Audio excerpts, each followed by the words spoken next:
حضرت عمر ہمیشہ حضرت ابو بکر سے نہ کوشش کرتے تھے آگے نکل جاؤں آگے نکل جاؤں آگے نکل جاؤں، ساری زندگی موقع نہ بن سکا۔ تبوک کا موقع آیا تو اللہ کے نبی نے کہا مال خرچ کرو۔ عثمان رضی اللہ تعالیٰ عنہ 10,000 لشکر کا سارا سامان تیار کیا، ان کی سواریاں، ان کا راشن کے لیے تھیلوں کو بند کرنے کے لیے دھاگے تک اپنے گھر سے دیے، اور 300 دینار اوپر دیے۔ تو اللہ کے نبی کی جھولی میں وہ 300 دینار پڑے تھے یوں، اور آپ ان دیناروں کو اٹھا کے یوں فرما رہے تھے ما علی عثمان اللہ یعمل بعدا، عثمان آج کے بعد کچھ بھی نہ کرے تو جنت واجب ہوگی۔ تو عمر کہنے لگے آج میں ابو بکر کو کاٹ سکتا ہوں، آج میں اس سے آگے نکل سکتا ہوں کہ وہ آج کل غریب ہے، میں مالدار ہوں، تو وہ تھوڑا لائے گا میں زیادہ لاؤں گا تو میں بڑھ جاؤں گا۔ لہٰذا انہوں نے اپنے مال کا آدھا حصہ، آدھا گھر میں رکھا اور آدھا لے کر آئے۔ ابو بکر نے جھاڑو پھیر دیا، جو کچھ تھا وہ سارا سمیٹ کے لے آئے۔ جب دونوں پراپرٹی سامنے رکھی گئیں تو حضرت عمر کی بہت زیادہ نظر آ رہی، ابو بکر کی بہت تھوڑی نظر آ رہی، لہذا حضرت عمر بڑے اطمینان میں کھڑے کہ آج جیت خطاب کے بیٹے کی ہے۔ میں قربان جاؤں، اللہ رسول تو جانتے ہیں کہ کون کیا کر کے آیا ہے، تو میرے نبی نے سوال ہی بدل دیا جو اس موقع کا سوال ہی نہیں۔ کوئی آدمی مسجد میں چندہ دینے جائے، مدرسے میں چندہ دینے جائے، کہا جی مول صاحب یہ 1 لاکھ روپیہ ہے مدرسے کے لیے، مسجد کے لیے۔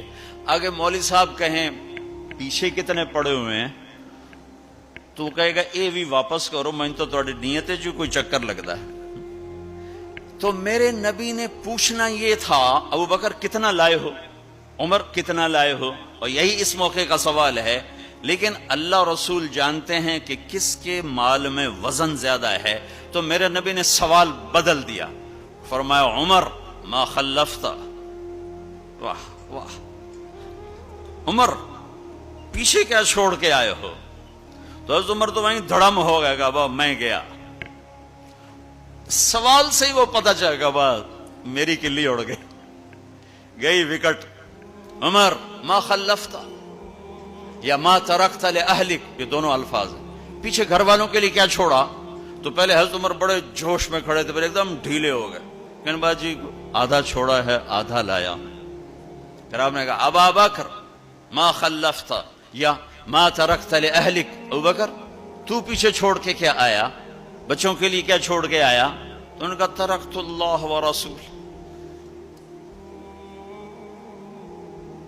میں تو اللہ اس کے رسول کو چھوڑ کے آیا ہوں، باقی سب کچھ لے آیا۔ تو اس پر عمر کہنے لگے ابو بکر میں نہیں تجھ سے آگے بڑھ سکتا، کوئی بھی تجھ سے آگے نہیں بڑھ سکتا۔ اور اگلی سنو،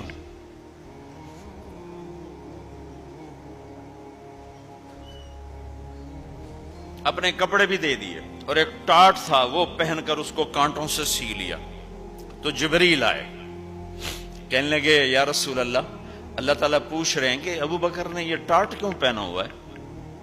تو آپ نے کہا کہ ابو بکر نے سارا کچھ اللہ اس کے رسول پہ لگا دیا ہے اس لیے یہ پہنا ہوا ہے۔ تو کہا یا رسول اللہ، اللہ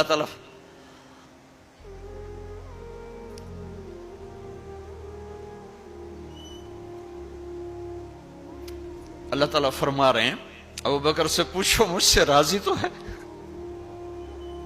مجھ سے راضی تو ہے، اس فقر میں مجھ سے راضی ہے؟ میں تو اتنا سفر کر کے آیا ہوں، حالانکہ ابھی 4 دن پہلے میں 12 ملکوں کا 10 ملکوں کا سفر کر کے آؤں، ساری ہڈیوں میں درد ہے، میں اس لیے آیا ہوں کہ چلو کوئی بخشش کا بہانہ مل جائے، کوئی بخشش کا بہانہ مل جائے، اللہ راضی ہو جائے۔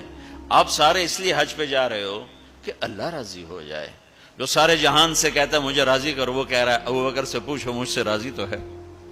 تو آپ نے کہا ابو بکر تیرا رب تجھے سلام بھی کہہ رہا ہے اور پوچھ رہا ہے کہ راضی ہو؟ تو ابو بکر کی چیخیں نکلی، میں اپنے رب سے راضی، میں اپنے رب سے راضی، میں اپنے رب سے راضی۔ میرے بھائیو بہنوں، زندگی ایسے گزار کے مرو کہ اللہ کو ملو تو اللہ خوش ہو کے مل رہا، ایسے نہ مرو کہ اللہ کی بارگاہ میں پیش کیے جا رہے ہوں مجرم بن کر، قیدی بن کر، تو اللہ اس کے رسول نے مال لگانے پر زور دیا